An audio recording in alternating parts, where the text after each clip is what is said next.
What is up, fellow nerds, and welcome back to the Dapper Snapper Gaming channel, and welcome back to How Do I Want to Do This? This is our series where we take a look at all playable options available to players in Dungeons & Dragons 5th edition, and then we rank them on a scale of 1 to 10 and either build them or fix them depending on how they rank.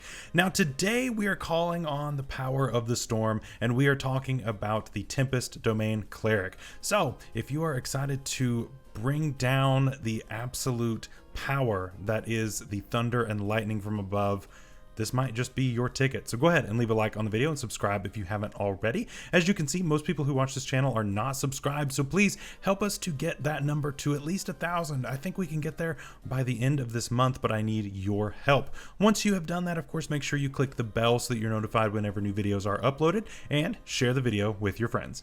So the Tempest Domain Cleric is a very popular bring for the cleric. It's a lot of fun to be able to call upon the powers in the sky and to bring down lightning and thunder and all of those things. I think it's just super fun. There's a lot of power in this, but is it good or is it better than other clerics? That's what we're here to find out today. So let's go ahead and jump in. As always, we're starting off with the expanded spell list that we get here, and we actually get a lot of new spells to the cleric. There are actually only 2 spells here that we already got, and those are Control Water and Insect Plague.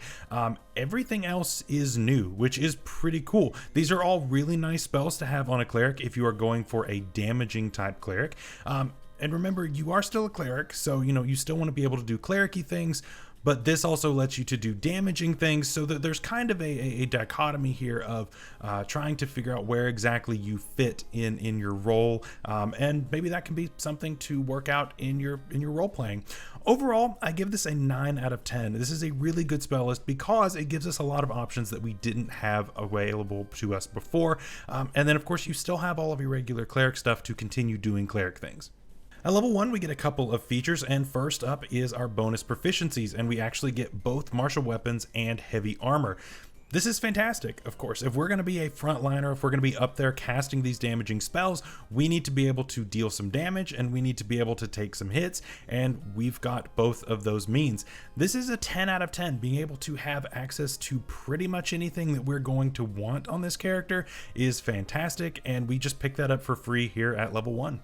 Also at level 1, we get Wrath of the Storm, and this allows us to basically rebuke attacks against us whenever we are hit. So basically, when a creature is within 5 feet of us and they hit us with an attack, you can force them to make a dexterity saving throw, as there is a jolt of electricity or just a boom of thunder damage coming out from you. They do have to make a dexterity saving throw, and on a failed save they take 2d8 or half as much on a successful one. And of course we can use this wisdom modifier times per day.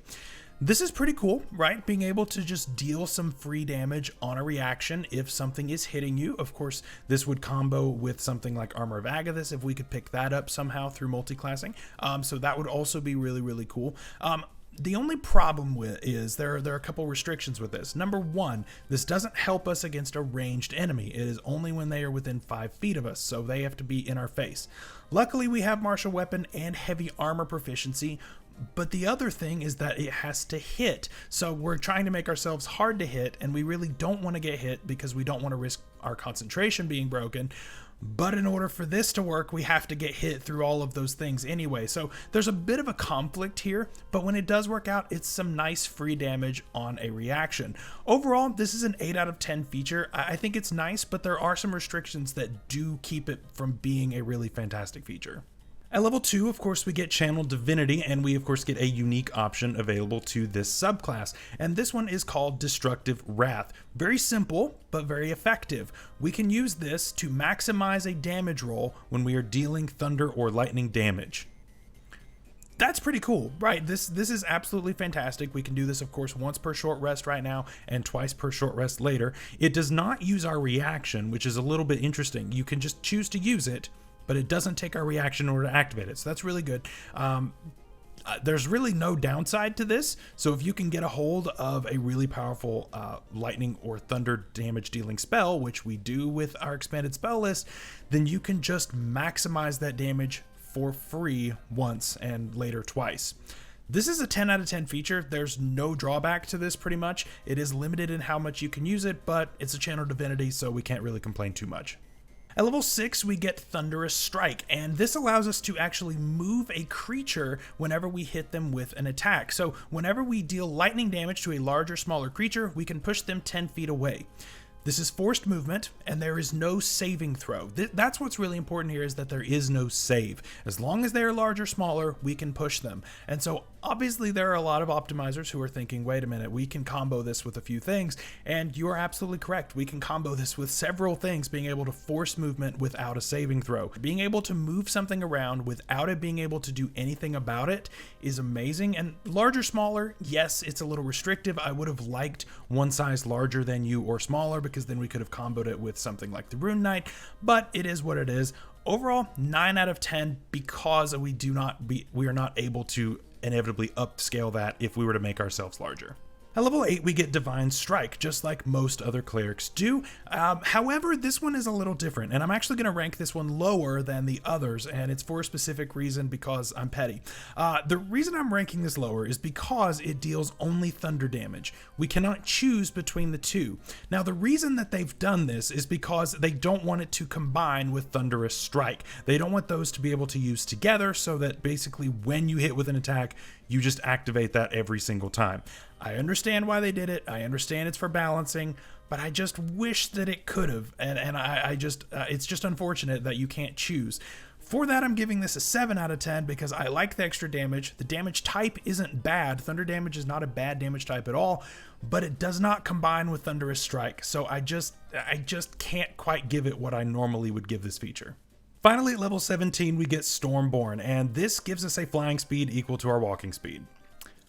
That's fantastic. Being able to just fly is awesome. Now, there are a couple of restrictions here in that we cannot be underground or indoors.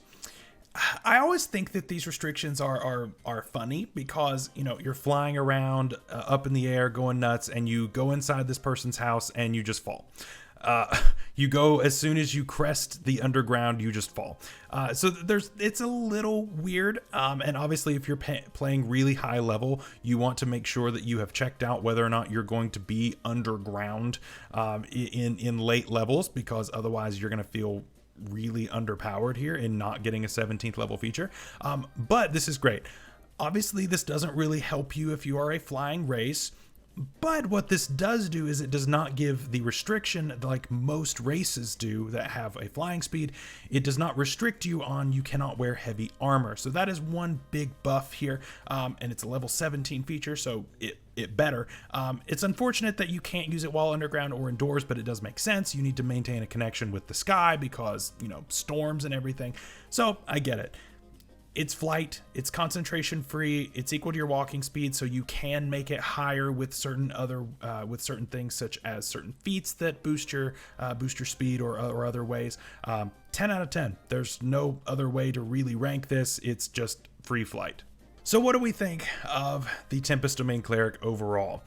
It's a really cool kit, right? It is a damage dealing cleric, which is a little different from, you know, the cleric packaging that you typically would see, but it does its job really effectively of being able to just maximize damage whenever it wants to.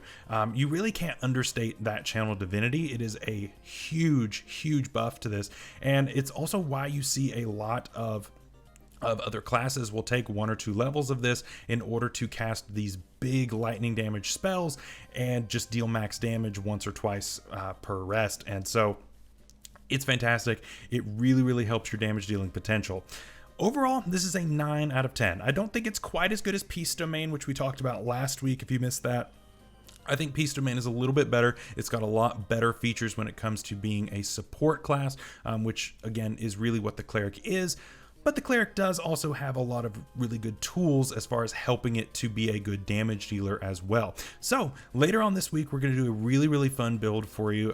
It's a lot of flavor. It's going to be a lot of fun. I think you'll really like it. And we're going to really crank up the power of the storm for this, and I think you guys are going to like it a lot. Until then, make sure that you stay safe out there, stay healthy, like the video, subscribe if you haven't already, and until then, bye-bye.